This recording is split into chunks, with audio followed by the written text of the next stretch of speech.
Eine ungewöhnliche Entdeckung in der Scheune. Ein seltsames Kätzchen, manchmal nimmt das Schicksal eine unerwartete Wendung und bringt wilde Tiere in die Welt der Menschen. Genau das passierte mit diesem winzigen, mysteriösen Geschöpf in einer alten, verlassenen Scheune am Rande eines ruhigen Dorfes. Ein neugeborenes Kätzchen lag allein da, seine Mutter war spurlos verschwunden und hatte das zerbrechliche Baby zurückgelassen. Schwach und hungrig stieß der Kleine verzweifelte Schreie aus in der Hoffnung, dass ihn jemand hören würde. Eines Tages hörte der Besitzer der Scheune, ein älterer Mann, das leise Miauen. Neugierig trat er ein und fand ein kleines, flauschiges Kätzchen mit auffällig dickem Fell und intensiven, weit auseinanderstehenden Augen. Doch etwas war anders an diesem Kätzchen. Um seinen Verdacht zu bestätigen, brachte er den Kleinen zu einem Wildtierexperten. Das Urteil war erstaunlich.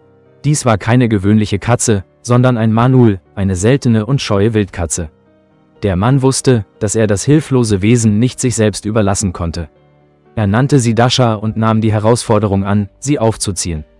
Der winzige Manul litt unter Dehydrierung, also pflegte er sie sorgfältig mit Flüssigkeiten zurück zur Gesundheit. Allmählich gewöhnte er sie an Milch und dann an eine spezielle, kalorienreiche Nahrung für Wildkatzen. Mit 6 Wochen hatte Dasha ihren ersten Geschmack von rohem Fleisch. Sie wuchs schnell, und die kleine Pappschachtel, die ihr erstes Zuhause war, wurde bald zu eng.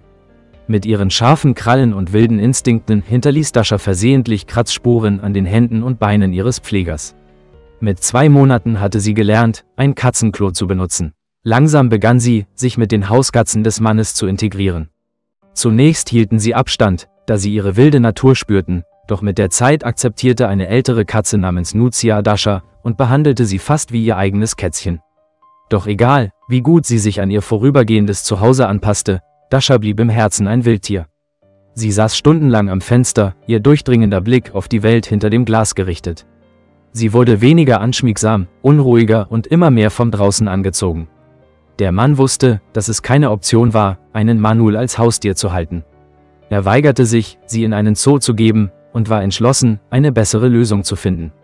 Dann tauchte die perfekte Antwort auf.